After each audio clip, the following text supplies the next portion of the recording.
ధర్మ సందేహాల్లో ఈరోజు మరో సందేహం ఏంటంటే తులసి పత్రం.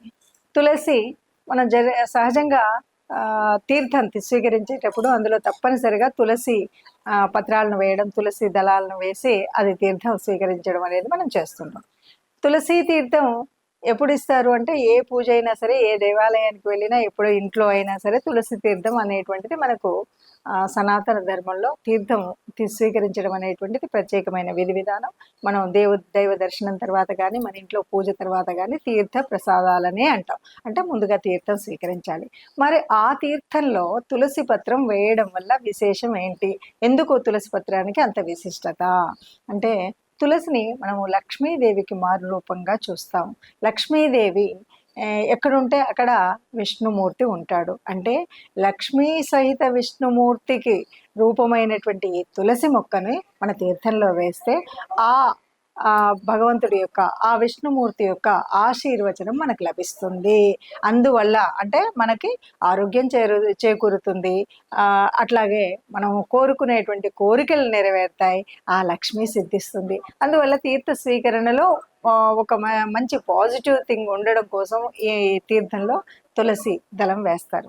ఇంతేనా అంటే ఇక్కడ మనం గట్టిగా చెప్పుకోవాల్సింది ఏంటి అంటే, మన సనాతన ధర్మంలో ఏ ప్రక్రియ అయినా అందులో ముఖ్యంగా కొన్ని విషయాలు ఉంటాయి.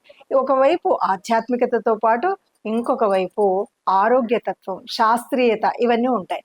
మరి తులసి అనగానే తులసి మొక్క ఏ రకంగా అయితే ఆధ్యాత్మికంగా ఎంత గొప్పనైన మొక్కో, అలాగే ఆరోగ్య రీత్యా మనం ఆలోచించినట్టయితే గొప్పనైన ఔషధీ లక్షణాలు కలిగినటువంటి మొట్టమొదటి మొక్క ఏదైనా ఉందంటే అది తులసి మొక్క.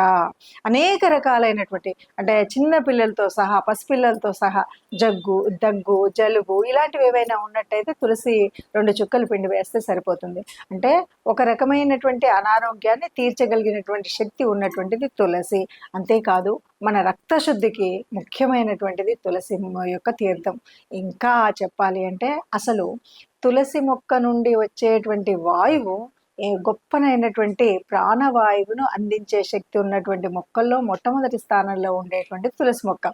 అందువల్ల మనం తులసి మొక్కలు ఉండాలి. ఆ తులసి తీర్థం వేసినప్పుడు ఇన్ని రకాలైనటువంటి ఉపయోగకరమైన లక్షణాలు, ఆరోగ్యం కలిగించేటువంటి లక్షణాలు ఉన్నాయి కాబట్టి తీర్థంలో మనం తులసి దళాన్ని వేయడం అనేటువంటి ముఖ్యం.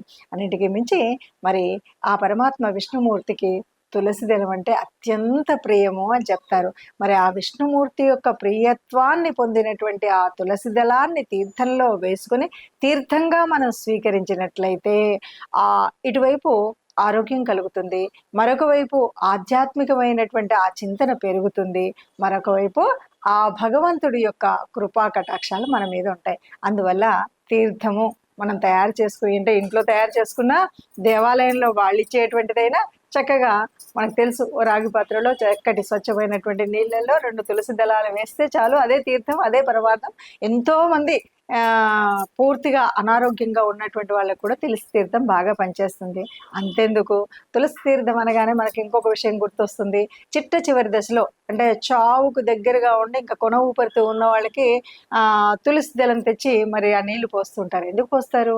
ఒకవేళ పొరపాటున్నో గ్రహపాటున్నో ఏ మాత్రం కొన ఊపిరి ఉన్నా ఈ తులసి తీర్థంతో తిరిగి బతికేటువంటి అవకాశాలు ఉన్నాయి అన్నది మన పెద్దలు ఓనాడు గ్రహించినటువంటి సత్యం. అందువల్ల తులసి తీర్థం పోస్తారు తప్ప చచ్చిపోయే ముందు తులసి తీర్థం పోస్తే ఆయన ఏదో వైకుంఠానికి వెళ్తాడని కాదు. ఆ చివరి ప్రాణం మళ్ళీ లేచి వచ్చే అవకాశం ఉందని పోస్తారు. అందువల్ల తులసి వల్ల ఇన్ని ఉపయోగాలు ఉన్నాయి కాబట్టి తప్పనిసరిగా ఆ స్వచ్ఛమైనటువంటి తీర్థాన్ని తయారు చేసేటప్పుడు తులసి దళానికి ప్రత్యేకమైనటువంటి స్థానం ఉంది. కాబట్టి తులసి ఎప్పుడు కూడా యన్మూలే సర్వతీర్థాన్ని యన్మధ్యే సర్వదేవతాం యదగ్రే సర్వవేదశ్చమని చదువుతుంటారు కదా.